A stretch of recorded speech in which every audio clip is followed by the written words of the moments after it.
Bien, buenas tardes a todos. Bienvenidos a este primer episodio del programa El Reino de Dios. El, el objetivo de este programa es ser una orientación en el campo litúrgico, de música católica, pastoral, catequesis y todo lo relacionado a la crítica del mundo de la política, de la economía, de lo social, de lo comercial, de lo legal, desde el punto de vista de la doctrina social de la Iglesia, ¿no? Vamos a tener algunos puntos importantes que siempre van a estar en los programas, como por ejemplo la orientación para el seleccionar los cantos de la misa dominical que corresponden a cada semana, el comentario del tuit del Papa y básicamente también hablar sobre los compositores de música litúrgica y de los cantantes católicos.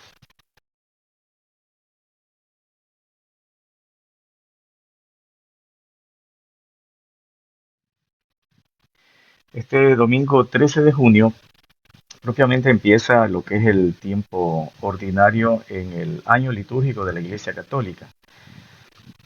Y algunos músicos tienen serios inconvenientes a la hora de poder seleccionar los cantos para la Santa Misa. Uno de los criterios que debe seguirse es guiarse por el material que nos ofrece el leccionario, ¿no? Y el misal romano, y que a veces se condensa en algunos misales populares, ¿no? Aquí tenemos, y les pongo a consideración, un misal que me ha compartido nuestro amigo David Ureña de Costa Rica, ¿no? ¿Qué se debe de hacer para seleccionar los cantos? Vamos a tomar como ejemplo este domingo 11 del tiempo ordinario, ciclo B. Lo primero que tenemos que hacer es fijarnos en las antífonas de entrada y en la antífona de comunión.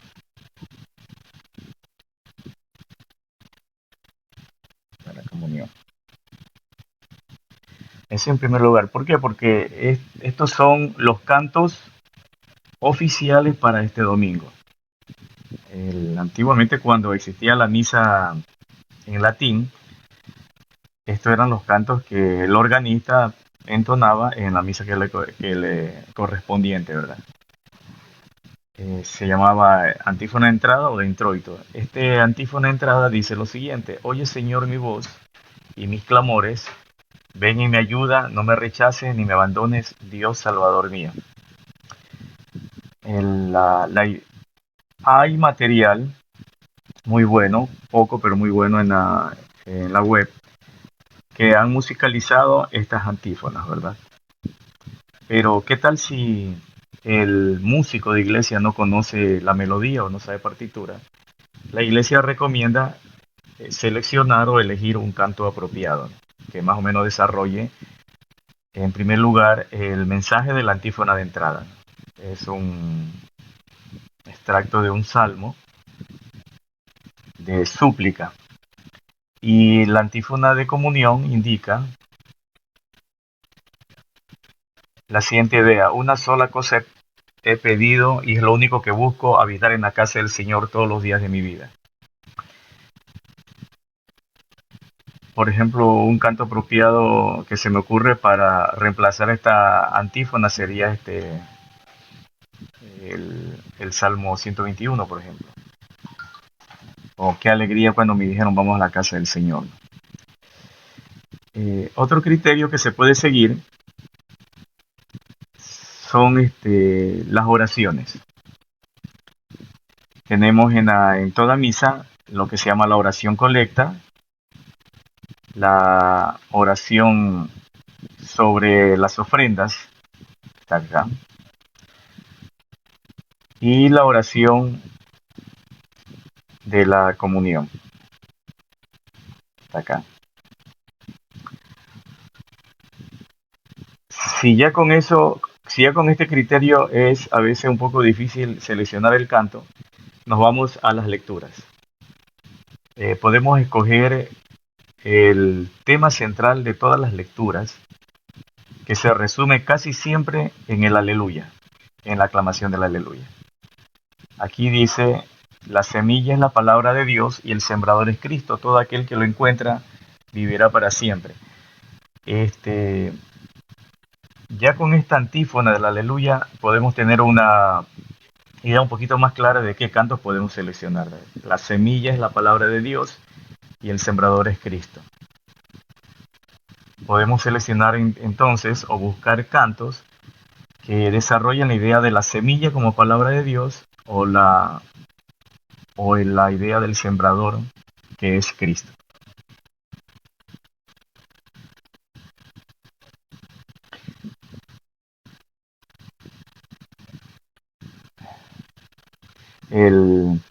Vamos a leer un poco lo que es el Santo Evangelio. Recordemos que el Evangelio de San Marcos es el que se va a leer durante todo, en la mayoría del ciclo veno. Dice aquí, en aquel tiempo Jesús dijo a la multitud, el reino de Dios se parece a lo que sucede cuando un hombre siembra la semilla en la tierra, que pasan las noches y los días, y sin que él sepa cómo, la semilla germina y crece. Y la tierra por sí sola va produciendo el fruto. Primero los tallos, luego las espigas y después los granos en las espigas. Y cuando ya están maduros los granos, el hombre echa mano de la hoz, pues ha llegado el tiempo de la cosecha. Les dijo también con qué comparamos el reino de Dios, con qué parábola lo podremos representar. Es como una semilla de mostaza que cuando se siembra es la más pequeña de las semillas, pero una vez sembrada crece y se convierte en el mayor de los arbustos y echa ramas tan grandes que los pájaros pueden anidar a su sombra. Y con otras muchas parábolas semejantes les estuvo exponiendo su mensaje de acuerdo con lo que ellos podían entender. Y no les hablaba sino en parábolas, pero a sus discípulos les explicaba todo en privado. Bien, el Evangelio de San Marcos desarrolla una idea central, ¿no? Que es el reino de Dios. Y para eso Jesús emplea dos parábolas. La primera es la que se refiere a la semilla que crece por sí sola. El sembrador la echa en la tierra y él no se preocupa mucho de lo que pase con la semilla, pero la semilla tiene una fuerza tan grande que va creciendo y se convierte en un árbol grande que hasta los pájaros van a anidar, ¿no? Esa primera parábola desarrolla la idea de que el reino de Dios tiene una fuerza tan potente que aunque empieza de una manera muy humilde, tarde o temprano llegará el momento en que va a resplandecer con todo su esplendor. La segunda parábola, que es muy conocida por todos, es la semilla de la mostaza. Igual desarrolla un poco la idea de que los inicios del reino de Dios son muy sencillos, muy humildes, pero que ya en su cenit el reino de Dios albergará a todas las personas, sin distinción de raza, sexo, color, condición social, ideología política, incluso de creencia religiosa, ¿verdad? Vamos ya más tarde a desarrollar un poquito el tema de las parábolas, pero si ya nosotros hemos realizado este análisis un poquito somero sobre el mensaje del Evangelio a través de las dos parábolas, tenemos una idea un poquito más clara de qué cantos vamos a escoger. Por ejemplo, vamos a poner este canto de Cesáreo Gabaray, que bien puede entonarse como canto de entrada, que se titula Cada mañana el sembrador.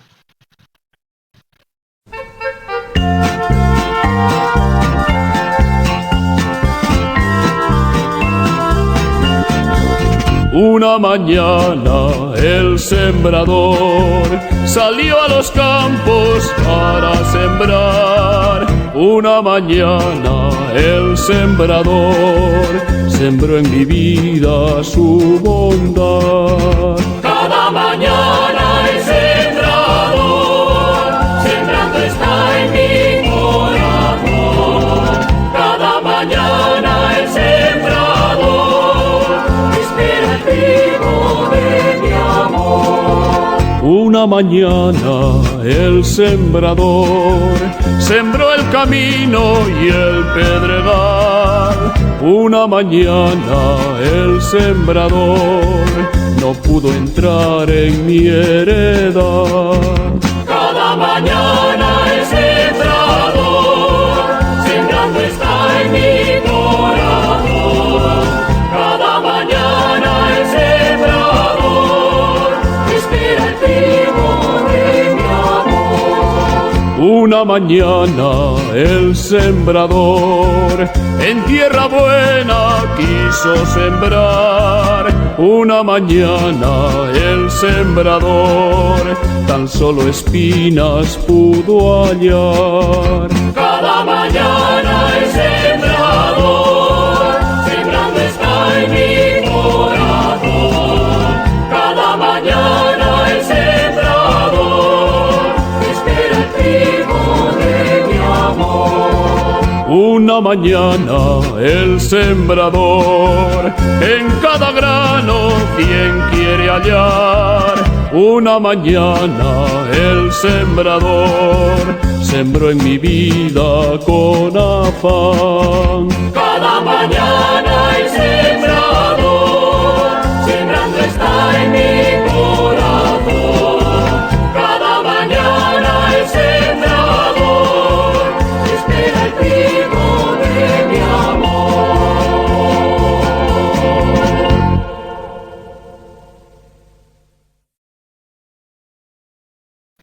Otro de los cantos que podemos entonar es El Viñador de Cesario Gavaray, iglesia peregrina,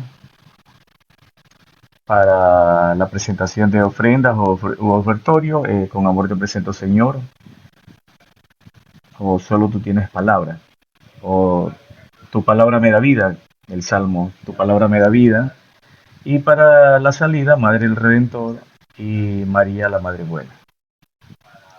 Eso sería más o menos el repertorio que podríamos seleccionar para entonar los cantos en la Santa Misa.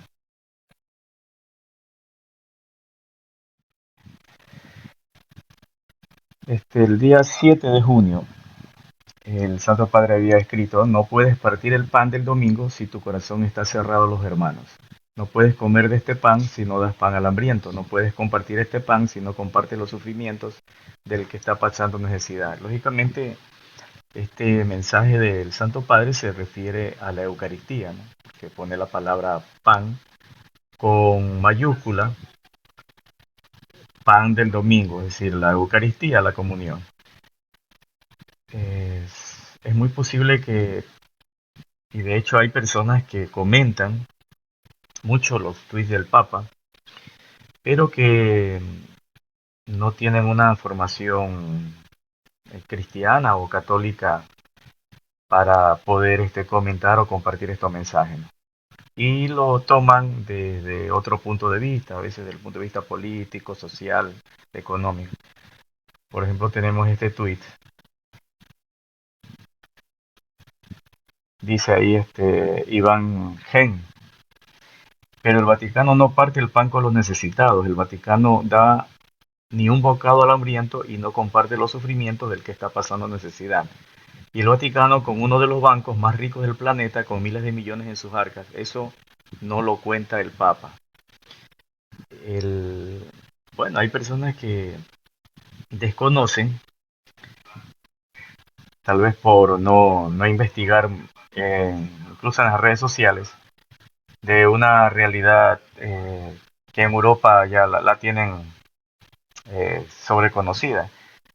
Y es que el Santo Padre o la Iglesia Católica no es dueña de los edificios del Estado de la Ciudad del Vaticano. El Papa y más o menos unas 700 personas viven y trabajan ahí, pero no son dueños de esas edificaciones. Estas edificaciones pertenecen a la humanidad, son patrimonio de la humanidad según la UNESCO. En el año 1985 las declaró como patrimonio de la humanidad. Otro detalle es que el Vaticano no tiene ejército, y el ejército que lo defiende en caso de un ataque, una guerra o terrorismo es el ejército italiano. La, el orden interno de lo que es la Plaza de San Pedro lo realiza la Policía Nacional de Italia, ¿no? Junto con la Guardia Suiza, ¿no? Desde el punto de vista económico, lo único que tiene el Vaticano como entrada son las ventas de estampillas, de material religioso, la venta de los boletos para los museos, las donaciones de personas y de empresas comprometidas con la pastoral de la Iglesia Católica y nada más. Lo del banco propiamente no es un banco, ¿verdad? Es una especie de caja de ahorro en donde ingresa el dinero de todas las donaciones. Algunas personas ahí depositan su dinero, no da intereses esa caja de ahorro del Vaticano, que antes se llamaba Banco Ambrosiano, y listo, nada más, ¿no?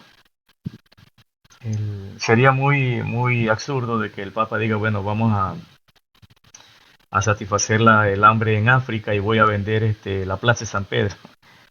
Primero, el Estado italiano le podría seguir un juicio por vender algo que no le pertenece a la Santa Sede. Y las Naciones Unidas también, porque lo que es patrimonio de la humanidad no tiene un valor monetario, es invaluable. Más bien estas personas que empiezan a criticar al Papa, ¿no? Porque es el Papa es el que hace estos tweets, no es propiamente el Vaticano. Esa es otra de las cuestiones que también hay, la confusión entre la palabra Vaticano, la palabra Santa Sede y lo que es el Papa. El Vaticano es el nombre simplificado de lo que es el Estado de la Ciudad del Vaticano. Es el Estado más pequeño que existe en el mundo, junto con el Estado de Malta. Así se llama, el Estado de la Ciudad del Vaticano, que tiene su propio territorio, tiene 0,47 o 49 eh, kilómetros cuadrados, 0,49, más o menos unas 40 hectáreas nada más.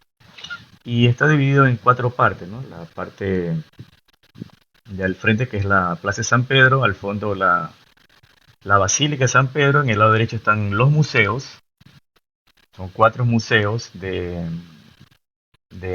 arte muy antiguo, por ejemplo, de la dinastía egipcia. Y en el lado izquierdo están los jardines del Vaticano que tienen su nacimiento en la Edad Media. Todo eso, propiamente lo que es la Santa Sede. La Santa Sede es el nombre de la autoridad que gobierna el Estado del Vaticano. Y la Santa Sede tiene un jefe supremo, un monarca supremo, que es el Papa. El Estado de la Ciudad del Vaticano es la única monarquía teocrática que existe en el mundo. Y su soberano supremo es el Papa. Y él tiene en sí el poder ejecutivo, legislativo y judicial, pero ha delegado el poder judicial y el poder legislativo a la Comisión Pontificia, que es lo que más o menos en nuestros países sería el Congreso, el Parlamento o la Asamblea Nacional. Y nada, pues entonces no, más bien siempre el Vaticano cierra sus presupuestos en negativo y los subsana económicamente en algo con lo que es el óvulo de San Pedro, que es un donativo que hacen todos los cristianos, todos los católicos del mundo en el mes de octubre, cuando se llama el Domingo Mundial de las Misiones. E incluso cuando recibe los donativos del Domingo Mundial de las Misiones, ese dinero se va repartiendo a todos los países más pobres. La Santa Sede, a través del Papa, hace donativo a los países más pobres, a los hospitales, escuelas, colegios, universidades que necesiten más de la ayuda económica no da millonadas, ¿no? Pero da lo que puede dar. Y bien, estas personas que comentan de esta forma un poquito desubicada, así se los llama con mucha caridad para que puedan, sepan leer, investigar y después compartir estos mensajes muy bonitos que realiza el Santo Padre, ¿verdad?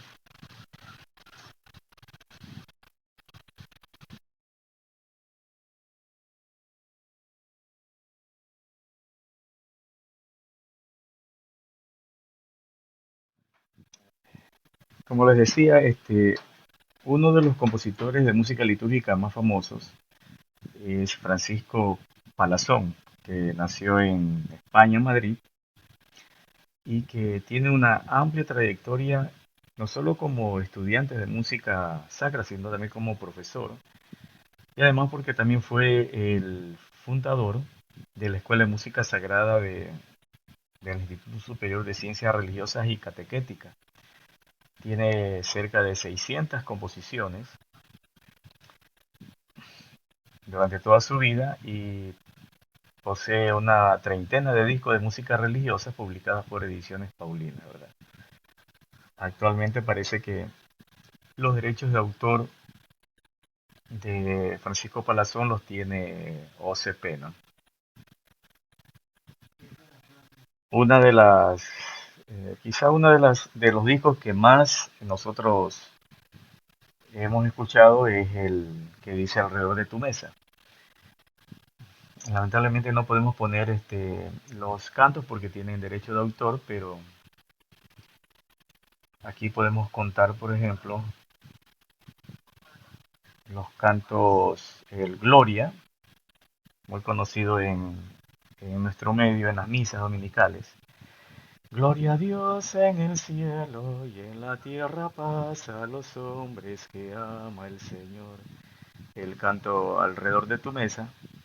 Alrededor de tu mesa venimos a recordar que tu palabra es camino, tu cuerpo fraternidad. Que tu palabra es camino, tu cuerpo fraternidad. Y bien, eso más o menos es en general todo lo que podemos transmitir en este programa de estreno. Disculparán las inconsistencias técnicas. Ya en el segundo programa ya estaremos un poquito más peritos en este asunto, ¿no? Muy buenas tardes.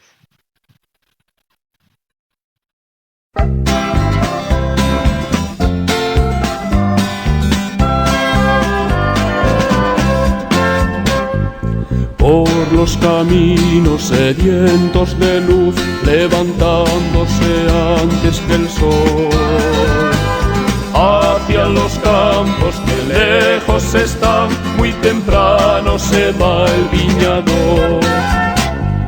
No se detiene en su caminar, no le asusta la sed ni el calor. Hay una viña que quiere cuidar, una viña que es todo su amor.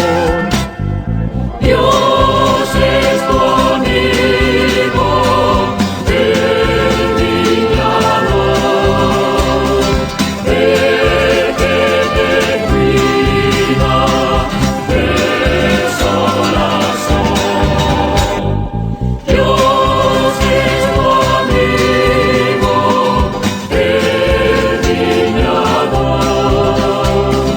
que te pide frutos de amor.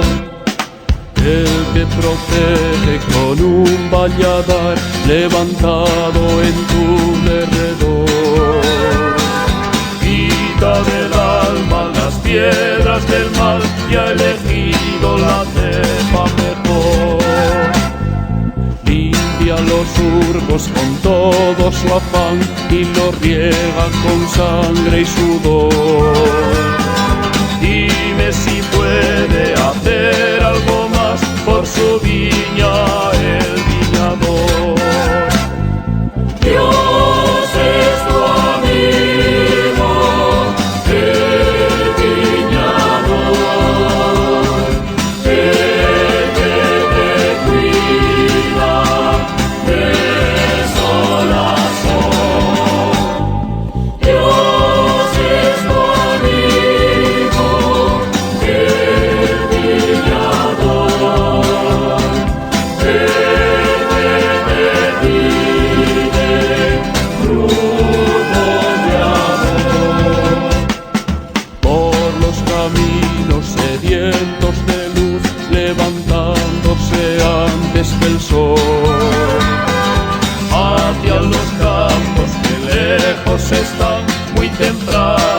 va el viñador.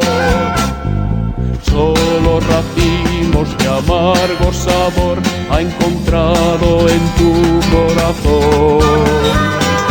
Dime si puede esperar algo más de su viña el viñador.